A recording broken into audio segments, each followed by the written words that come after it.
Oula, qu'est-ce qui t'arrive? T'as l'air désespéré. J'ai un exposé à faire la semaine prochaine. Le thème, c'est Paul Éluard et l'amour. Et là, je t'avoue, je suis complètement larguée. J'ai trop pas le temps de me plonger dans tous ces recueils, toute sa biographie. Et moi, ça tombe trop bien. J'adore Paul Éluard, en plus, c'est mon poète préféré.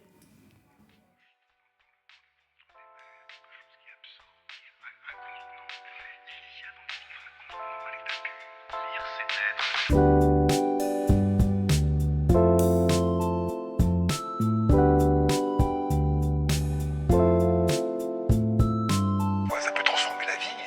Il y a des livres qui transforment la vie. Paul Éluard, déjà, il faut savoir qu'il s'appelle pas du tout Paul Éluard, mais Eugène Émile Paul Grindel. En fait, le nom Éluard, il était emprunté à sa grand-mère et il avait une volonté un peu de s'émanciper des normes bourgeoises de sa famille. Donc Paul Éluard, c'est un poète du XXe siècle et qui est connu par beaucoup pour son poème Liberté. C'est un poème sur l'engagement politique qui a une très forte puissance symbolique. Et en effet, il a été parachuté par des avions militaires lors de la Seconde Guerre mondiale. D'ailleurs, ça te dit sûrement quelque chose si je te dis sur mes cahiers d'écolier, j'écris ton nom, Liberté. C'est vrai que ça me parle, mais moi, je dois parler de la place de l'amour dans sa vie et dans son œuvre. Et sur ça, t'as quoi? Alors, oui. En effet, même si l'engagement politique et la résistance, ça occupe une place majeure dans la poésie de Paul Éluard, et il y consacre d'ailleurs de nombreux recueils. Par exemple, il y a les poèmes sur la paix, les poésies politiques, etc. Et il y a une autre figure qui est centrale dans sa poésie. C'est celle de l'amour et de la femme aimée, ou plutôt des femmes aimées. Et ça, je pense que ça va t'aider. En fait, l'amour, c'est une topique en littérature. C'est-à-dire que c'est un thème qui est énormément représenté en art. Et d'ailleurs, presque tous les poètes font l'expérience de la poésie amoureuse et ils sont passés par l'évocation de l'amour à travers leurs textes. Ah, mais il me semble que Paul Éluard, il a eu pas mal d'histoires amoureuses et de femmes dans sa vie. Et que l'amour chez lui, comme un thème poétique, il se décline pour plusieurs muses. Ouais, t'as raison. Et justement, on parle des 3 femmes de sa vie.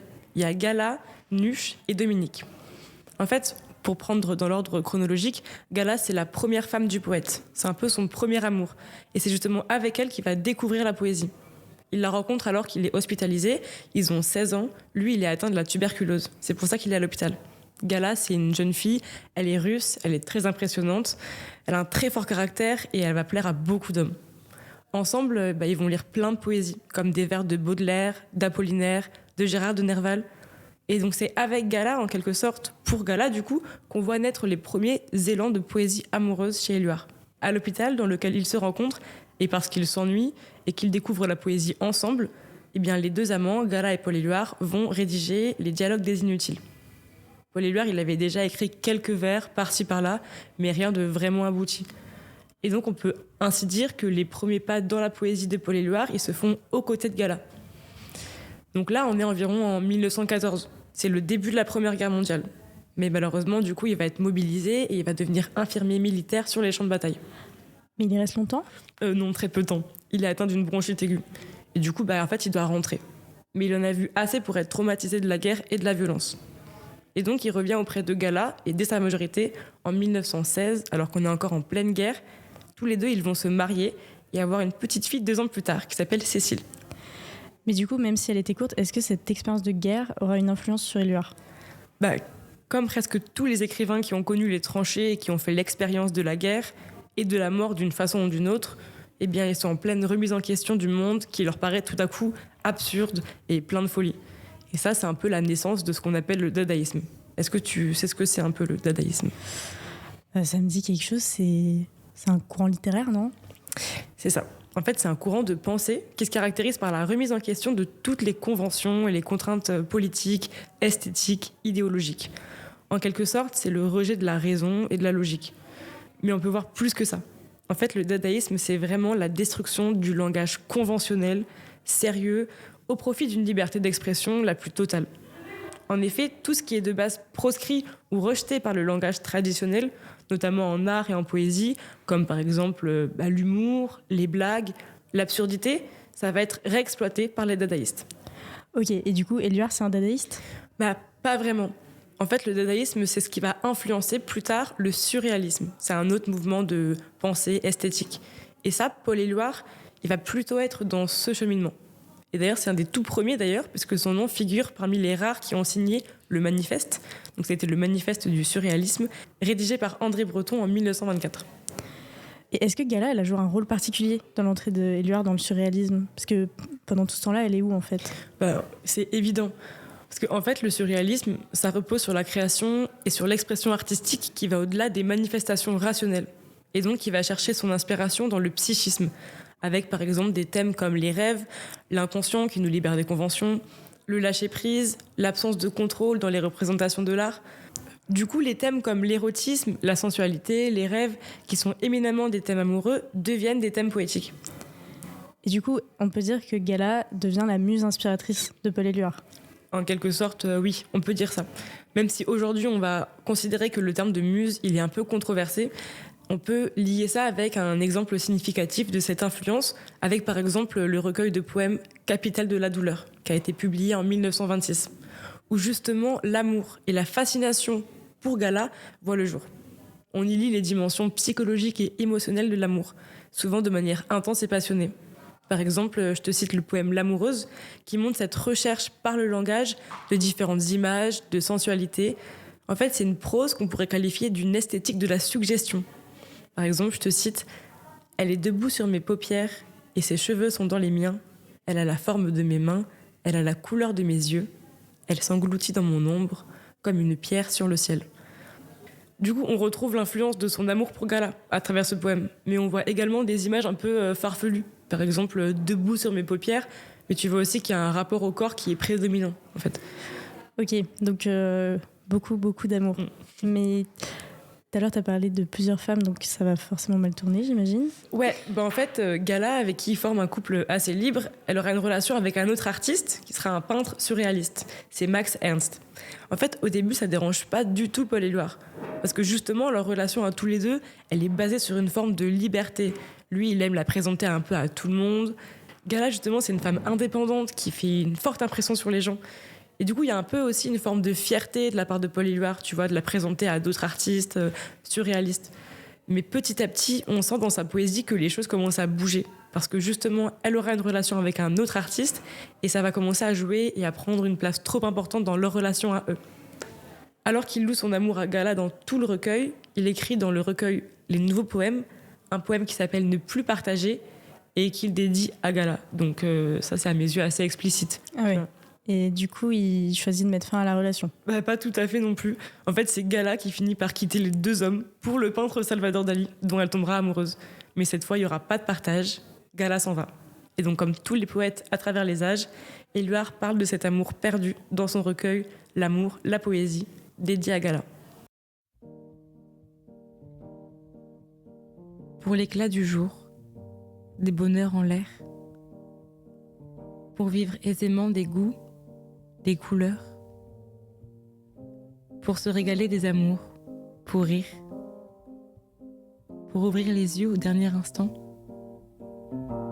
elle a toutes les complaisances. Suite, Paul Éluard.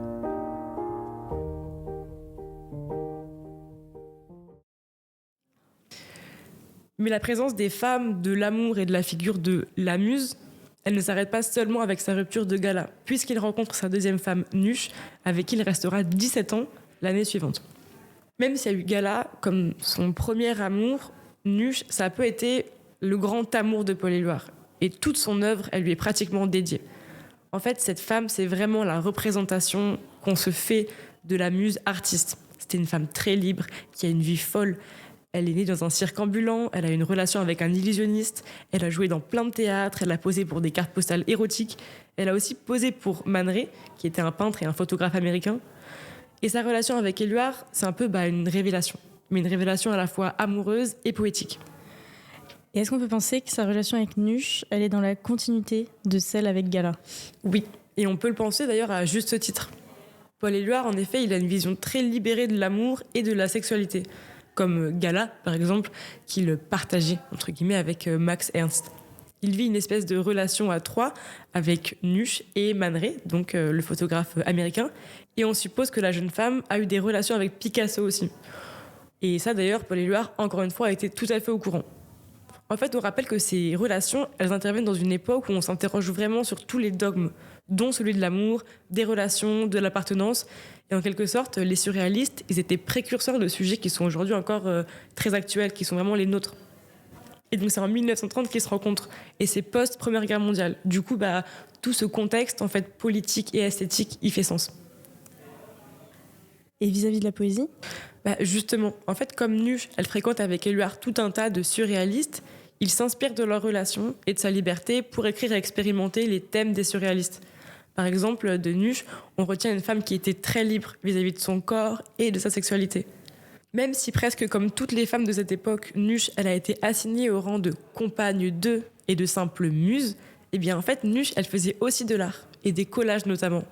Mais malheureusement, après 17 ans de vie commune, elle meurt tragiquement d'un arrêt cérébral. Donc là, pour Paul Éluard, c'est vraiment un drame ultime. Il rentre dans une immense détresse, et c'est à ce moment-là qu'il va lui dédier un recueil qui s'appelle « Le temps déborde », dont je vais citer quelques vers qu'il écrit le jour de la mort de Nuche, donc c'est quand même très symbolique. 28 novembre 1946, nous ne veillerons pas ensemble, voici le jour. En trop, le temps déborde, mon amour si léger prend le poids d'un supplice. C'est vraiment trop beau. Mais du coup, si en plus d'avoir perdu sa femme, donc celle qu'il aime, il perd sa muse, celle qui l'inspire, est-ce qu'il continue à écrire ? En effet, la mort de Nuche, ça l'atteint tellement qu'il fait une pause. Parce que pendant si longtemps, il a consacré toute sa poésie à une poésie un peu lyrique et presque romantique, même si on était dans un avènement surréaliste. Eh bien, d'un coup, toute cette poésie et cette influence, tout s'effondre. Et donc, il part en voyage en Europe et il s'engage de plus en plus. Et il devient très politique dans beaucoup de ses poèmes. Donc, par exemple, je t'ai cité tout à l'heure le poème Liberté. Il y en a énormément comme ça. Et petit à petit, il se tourne vers d'autres types d'amour, comme l'amour fraternel. Et donc, il va dédicacer beaucoup de recueils à des hommes qui ont fait énormément partie de sa vie, comme André Breton, par exemple, Man Ray ou également Picasso. Et donc, pendant un petit moment, il fait son deuil auprès de ses proches, mais pendant quelques temps, il écrit sur les thèmes qui sont plus universels.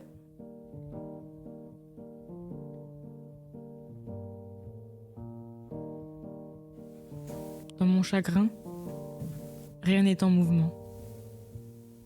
J'attends, personne ne viendra, ni de jour, ni de nuit, ni jamais plus de ce qui fut moi-même. Mes yeux se sont séparés de tes yeux, ils perdent leur confiance, ils perdent leur lumière. Ma bouche s'est séparée de ta bouche. Ma bouche s'est séparée du plaisir et du sens de l'amour et du sens de la vie. Mes mains se sont séparées de tes mains. Mes mains laissent tout échapper. Mes pieds se sont séparés de tes pieds. Ils n'avanceront plus, il n'y a plus de route. Ils ne connaîtront plus mon poids ni le repos. Il m'est donné de voir ma vie finir avec la tienne. Ma vie en ton pouvoir, que j'ai cru infini. Et l'avenir, mon seul espoir, c'est mon tombeau. Pareil au tien, cerné d'un monde indifférent. J'étais si près de toi que j'ai froid près des autres. Ma morte vivante, Paul Éluard.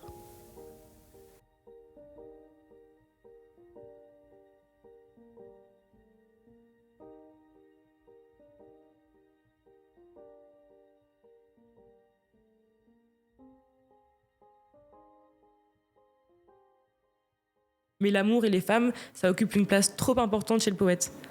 Alors qu'il pensait ne plus jamais se remettre de la mort de sa dernière épouse, en 1949, il tombe amoureux de Dominique, son troisième grand amour, sa troisième muse et donc sa dernière épouse.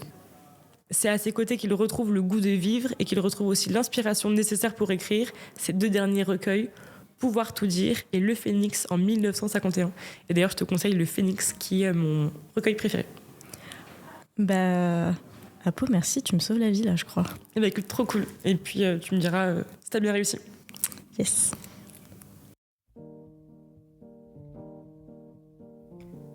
Inconnue, elle était ma forme préférée.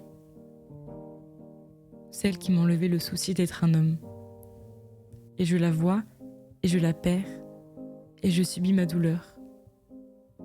comme un peu de soleil dans l'eau froide. Paul Éluard.